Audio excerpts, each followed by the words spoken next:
What's up, guys, and welcome to Saulcast, presented by OneTake, our first ever live episode. We just watched Season 5, Episode 2 of Better Call Saul, titled 50% Off. And this will be our instant take. We'll go through our raw, immediate reactions to the episode, and later in the week, we'll do our full recap and analysis. I'm Gil, and I'm here with my brother Adam. Say hello. Hello. If you've ever listened to Saulcast, you know Adam well, but we have a new guest on today's episode, my other brother, Alun. Say hello. Yo. Your first time on Saulcast, and it's our first ever live episode. This is exciting. Let's Happy to be here. get into it. So, first off, just how awesome is it to have Better Call Saul back on the air? Adam.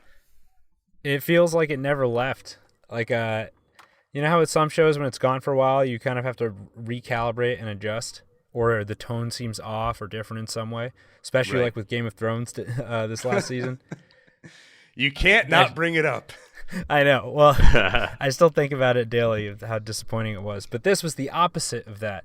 It came back. It felt like it never left, seamlessly picking up exactly from where the last season left off. And it was so satisfying, and I felt like I came back home again.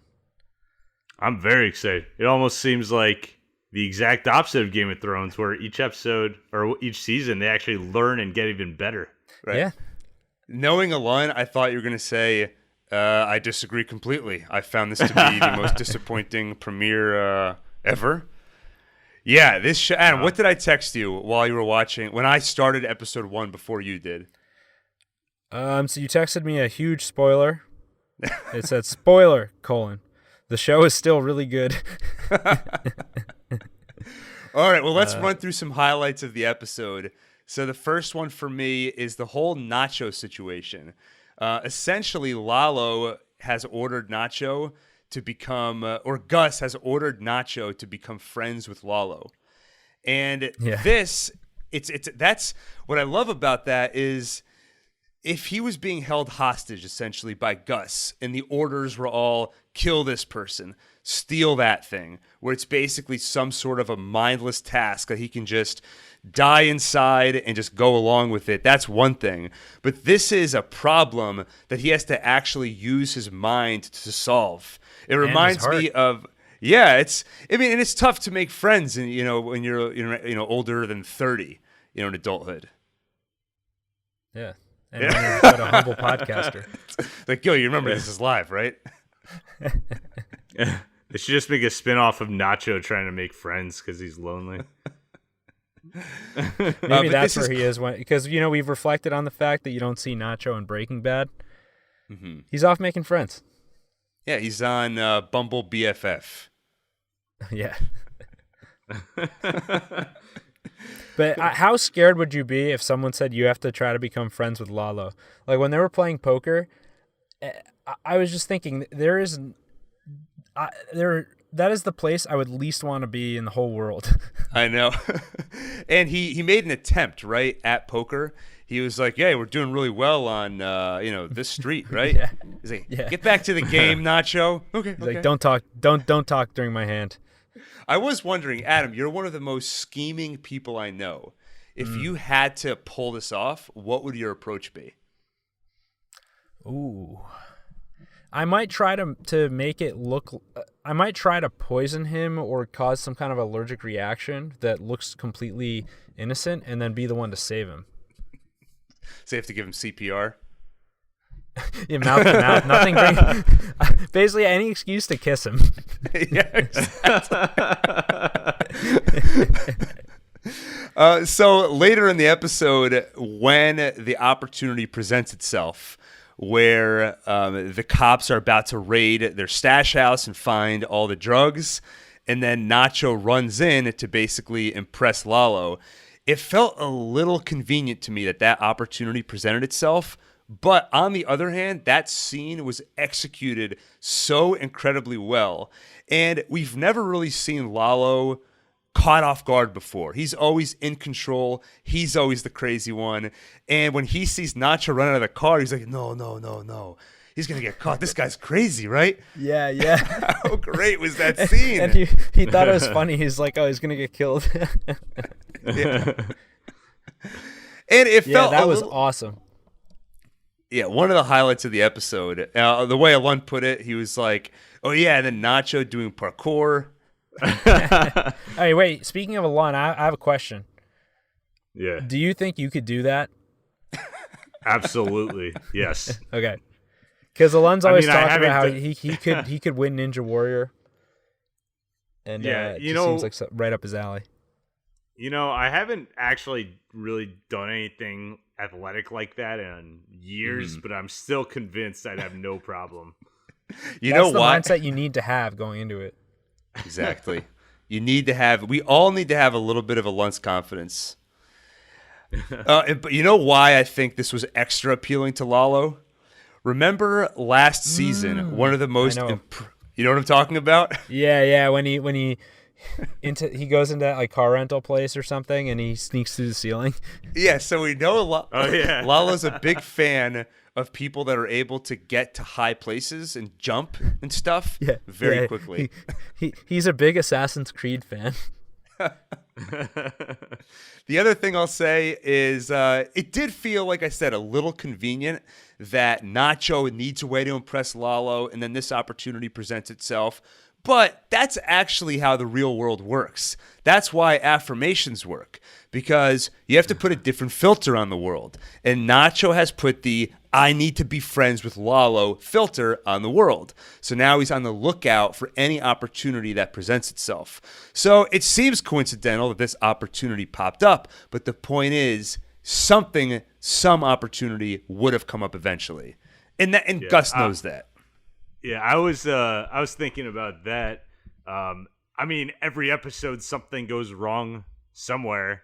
So even if it wasn't that, there would have been something that he could have jumped in on. Right. And also the well, no pun intended, Alun, but also the Breaking Bad Better Call Saul universe is full of coincidences, and it's kind of driven by crazy events like that. So I really don't mind it at all. Yeah.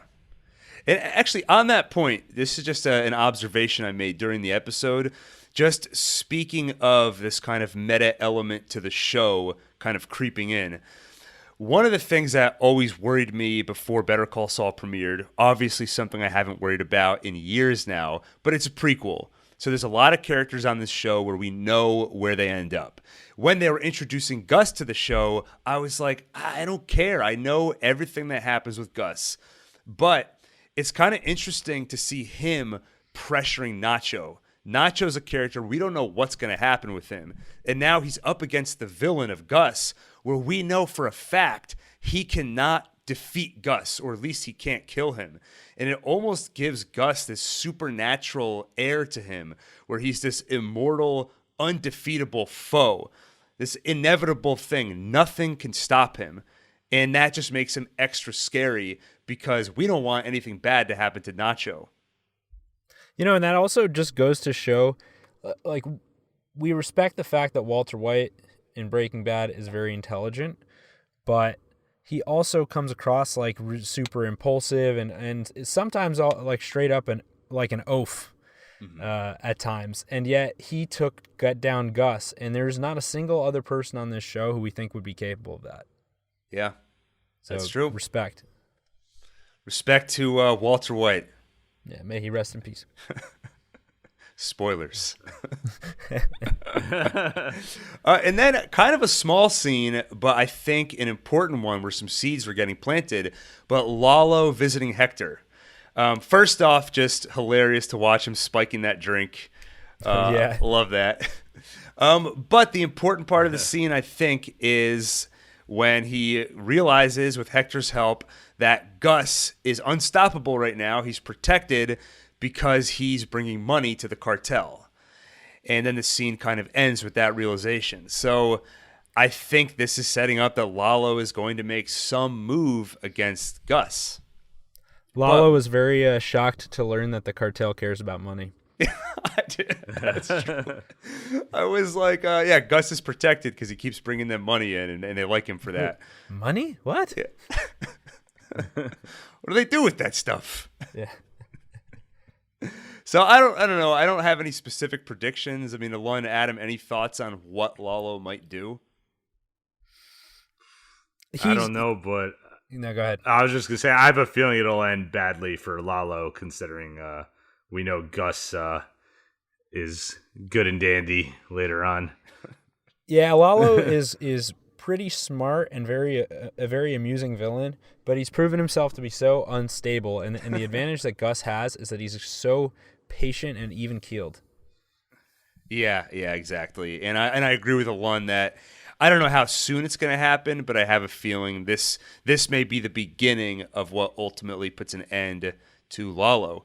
And by the way, I want to call out he's played by Tony Dalton, and I just want to call out the actor's name just because I feel like he killed it in this episode, and he is the most amusing character on this show right now. He's just so much fun every time he's on screen. Yeah, I love watching him. I think he's hilarious.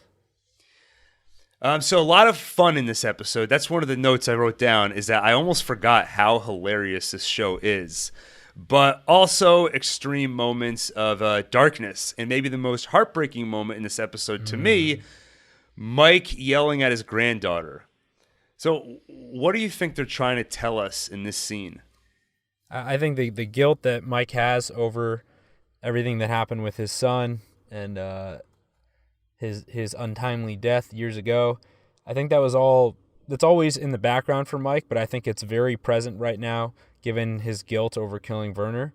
Right. And that wound was brought back to the surface. And you saw it also when they were saying farewell, when they're saying Auf Wiedersehen to their Germans, and when he punched the dude in the face for saying that Werner was soft anyway. And it's like, Then meanwhile, the next guy, the big German guy, comes and says, Werner was 50 times the man that you are. And that's what Mike wants to hear. He doesn't want to hear people making fun of the poor, nice man who he had to kill in cold blood. Right.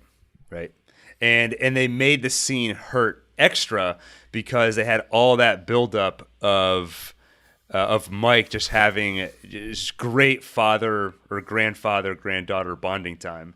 And so you know things aren't going to go well when they're going so well. Also, like, didn't you feel like every time the daughter asked another question about the son, you were just like, "Shut up! Yeah, Stop!" You loved your son, right? Yeah. Doesn't it suck that he's dead? Yeah. He was really cool, right? It's like he was there, and now he isn't there anymore.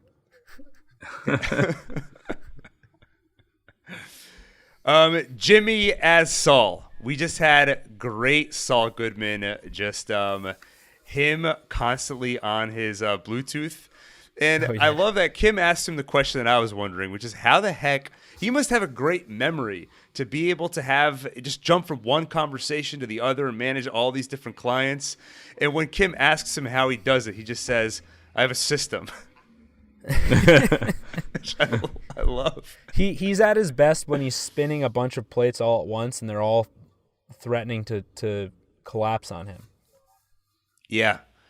I think if anybody has watched, which I don't think either of you have, but if anybody listening has watched Uncut Gems. I watched it. Oh, you did watch it. Yeah, I don't think Saul is at the level of Adam Sandler in terms of wanting to chase the thrill of having 5 billion plates with grenades on them spinning, but he has a little bit of that in him, I think. Yeah. But just how great was it to watch him on the elevator, him just managing all the different clients, just so smooth. And I have a feeling it was so fun to watch him as Saul Goodman this episode. I have a feeling that it's going to take a dark turn, or it kind of already has, right? He gets in the back seat of Nacho's car. It's sort of like, yeah, Saul Goodman's awesome. It's awesome. But don't forget that he's helping evil people, and that's not usually going to end in a great way for you. Well, wasn't he saying non-violent felonies? Yeah, but we know he's For very now. loose. His morals are so loose in Breaking Bad in terms of whether or not people get killed. Yeah. And by the way, 50% off. I love how people get so excited about that, but it's like 50% off what? You don't know what the prices are. He was never even he was never even doing this before. Yeah, that's almost half.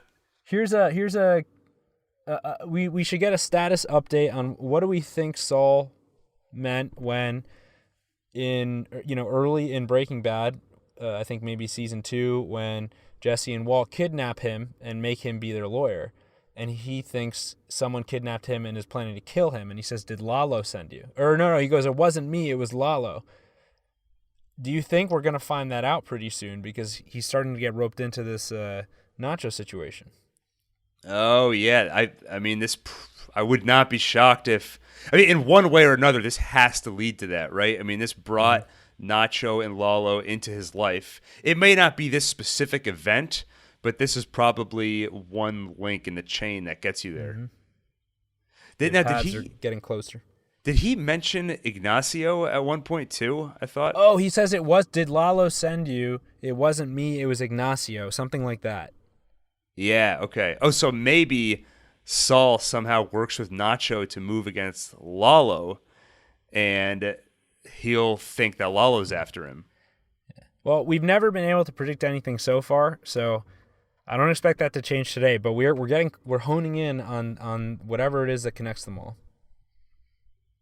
Yeah, we must be too, because I don't think we mentioned it yet, but there's only one season of Better Call Saul left after this one, which means it feels like you can kind of feel it, like we're getting into the end game. Even in the flash forward in episode 1, things are starting to happen. Right, so he gets made as Saul Goodman. He wants to take care of it himself. So I can feel the thrust, like we're getting close to the end. But what's awesome is we still have at least 18 episodes to go. Yeah, which is 12 more than Game of Thrones had to wrap it up. So, what did the ice cream represent at the end of the episode? The ice cream fell on the ground, and the camera slowly zoomed in. I think it's like an anti-dairy message. It's like really bad for the environment, right? Well, he does enjoy eating ice cream with, what's her name? Kim? Oh, yeah. Kim. Wait, that's actually a really good point. Because that's not the first time we saw ice cream that episode. That's why you're on this show, Alon. That's why you're on Saul. You know what, though? I think Adam's right. I think Adam's theory is the right one. Yeah, I think it's probably, on the face of it, it's end of the good times, right? He's feeling so good as Saul. Things are going great. And now he remembers the dark side to all this. And then probably, I think Alon's right that you can throw into the mix his potentially impending doom in the relationship with Kim, which always feels like it's got there's a ticking time bomb there. Yeah, and that's sad. It's sad because even in the most recent episode, there's still a spark between them. Like, it seems like she doesn't want to go to that open house at all, but in the end, they do kind of have fun, and she sprays him with the shower. Yeah, and I noticed it was kind of funny. There was a very noticeable shift in her attitude towards him once they kind of aired out two things. Once she confronted him and said, "I don't want to lie to my clients, any of my clients, not just the refrigerator guy," and Jimmy or Saul admitting that he ended up using the 50% off plan. It was kind of once they both got everything out on the table, they were able to loosen up again. But I think that's going to be short-lived. Yeah, and it's like the only way she can feel okay with him or maybe look on him more positively is when she doesn't look at herself positively. So it's like she feels guilty over what she did, but it also makes her less judgmental towards Jimmy. Well, it seems to me like she's okay with him doing all his, evil approach to this as long as he stays out of her business. Yeah. Which I think I think that's true to the extent that she won't interfere, but I don't think she'll stick around for it very long. I mean, I think she definitely prefers that he wouldn't do it, but she's like, as long as he, doesn't touch my stuff. Otherwise, she can't resist him. I'll deal with it. Yeah, exactly. I think that's what she's thinking consciously. But to Adam's point, I think she's sort of lying to herself. She believes as long as I don't get involved in this stuff, I can turn a blind eye to it. But eventually, I think she's going to learn that that's not the case. It just doesn't work. That they're so fundamentally different, and she so does not approve of his approach that eventually that's going to have to break. Mm-hmm. Last thing I wanted to bring up. Can't all be ice cream cones forever. Exactly. Jimmy bumping into Howard. Oh yeah. Thoughts? It's just funny. It's just Howard gets like shat on so often, and like he really never did anything that bad, but it's still funny to watch Jimmy like give him the cold shoulder. It almost felt like closure on that relationship. Like Jimmy is like, this guy has nothing to do with me anymore. Like no point of even talking to him anymore. Yeah. It reminded me of the scene where Jimmy bumped into Howard last season, and Howard's all depressed and broken up because he feels responsible for his friend's death. And Jimmy's like, Howard, I got to ask you, what's eating you? It's one of the best moments of the show.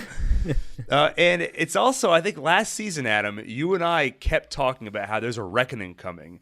Jimmy has shown no real remorse or emotion about the fact that his brother committed suicide. And we kept saying, it's coming, it's coming. And it never really did. For a moment, you might think it did when he starts to sort of break down in the courtroom. And then afterwards, you realize it was sort of a sociopathic way to manipulate the lawyers or the judges. Yeah. And this feels like, okay, is that reckoning ever coming? And it's like, no, it's not. He just bumped into Howard, a little piece of that past, and it's just not on his mind at all. Right. I think the closest thing to a reckoning we'll probably get is presumably the demise of his relationship with Kim, and which it ties directly into it because you saw how disheartened she was when after he pulled off the stunt in the courtroom, he was like, "Can you believe it? They ate it up. They were crying actual tears." and she was crying too, and she felt betrayed. Alun, prediction. Yeah. Do you think so? We know Kim's not in the picture. At least we presume she's not in the picture during Breaking Bad. I mean, we never saw her. Do you predict that their relationship ends, or do you think they stay together, but a tragic event befalls Kim? Yeah, I predict that one of Jimmy's schemes is going to backfire horribly and permanently end that relationship in a devastating manner. In a deathly way. Adam, what do you know what I mean? Adam? Realistically, I think it might be a toss-up. My gut tells me I don't think she's going to die. But I could definitely see it happening and being like the final cliff that Jimmy falls off of, where basically his only escape from the tragedy of the whole thing is to basically just completely become Saul Goodman and give up any semblance of a conscience he might have. But I could also just see it being a really bad breakup of some kind, or maybe she even gets in legal trouble and her career is ruined. But I think it's more likely her career gets ruined because of him than that she gets killed. Yeah, I mean, the way I see it, if she does die, she's kind of like the last reason for Jimmy to have any possibility of going straight, you know? So if she's completely gone for good, at that point he's like, you know what? There's no one else left that cares about me. There's no one I care about. Whatever. I'm just going to do this for myself. It doesn't matter. Then he goes to the name change office again and removes the first part and the last part. So it's just Saul Goodman. I think that she sticks around. I think that in the next Gene flash forward, we'll see that she actually ran away with him. She's been there the whole time. Yeah. Hey, honey, how's it going? We never saw him at home in Breaking Bad, did we? In Breaking Bad, probably not, no. Well, he has a lovely family with her. Here's a complete aside, unless we have anything else to say about this. I think those were the highlights. Like we said, later in the week, we'll do the full deep dive recap and analysis. So the true highlight is and I wonder how many people picked up on this, but remember how at the beginning of the episode that public defender guy can't get the chips out of the vending machine? Yeah. I love It's that the guy. exact same thing that happened with the gutter with the drugs. Oh, yeah. They all you're got right. stuck. And then he's like, I'm just fixing this gutter here. As soon as he touches it, you know they're going to pop out. Yeah. Oh, my God. I love this show. That's so Yeah. good.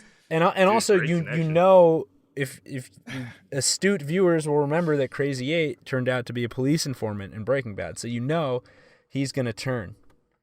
Oh, God. I love this show. Yeah, I'm they're doing so happy this show they're is really back. weaving everything together so well. Yeah. All right. Well, any final thoughts before we wrap up?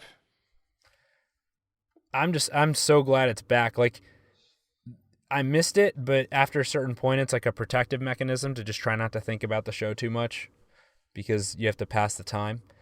And now that it's back, I just remember how amazing it is. I just want more nacho parkour. Whose parkour is this? Not Joe parkour. Yeah. Nice. Oh, man. We can't edit that out either. Damn it. Nope. Well, thanks everyone for listening or watching if you're looking at this or watching this on the live stream. And that's a good thing to point out. If you're listening to this on Saulcast, take a look in the description in the show notes for a link to our YouTube channel, OneTake, where we are doing movie reviews, movie news, all sorts of fun stuff. And our Better Call Saul instant takes are going to be done live whenever we can do them live on the YouTube channel the night the episode airs. And as always, later in the week, we'll be back to do a full recap and analysis of the episode. Adam, Those can sometimes be as long as like 2 hours. So, and Gil gets personal. That's true. That's true. I get into my backstory. And we talk about his never-ending battle with the blues. And if you want to help prevent him from feeling a little bit sad, why don't you like this video and subscribe to the channel? And hit the bell icon, because then you get notified whenever we go live, and you can participate in the chat and be part of the conversation. Otherwise, what's the point of being subscribed? Because you don't actually find out when anything new gets made. And if you really want to make me feel good, if you want to put a smile on my face, go into the Apple Podcast app, look up Saulcast, and give us a review, or just give us a few stars, 5 stars. Takes 2 seconds. Right, Alon? Right. And go to Shurcast.com and check out our whole slew of other podcasts we have going. We've got something for everyone. Oh, also, here's another thing. If you're ever at an Apple store, you can review podcasts from all the phones there. So, Are we allowed to say that? No, guys. Give our competitors a bunch of 0-star reviews. How about that? If you're listening to this, do not go to an Apple store. And seriously, don't go on every iPhone in the store and give us 5 stars. I mean, definitely don't do that. Yeah, because it totally won't work. Yeah. All right. Thanks, everybody, for watching or listening. And we will see you on the next one. Good night. Bye.